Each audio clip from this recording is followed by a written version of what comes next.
برگزاری کنندگان و در حقیقت من فقط طراح و سرپرست فیلم هم هستم و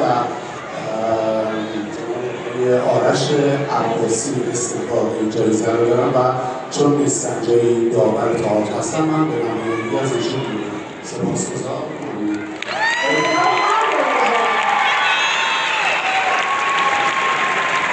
و بریم سراغ حسین جان برای شما و آقای عباسی. خب پس یه دست برای آرش عباسی بزنید.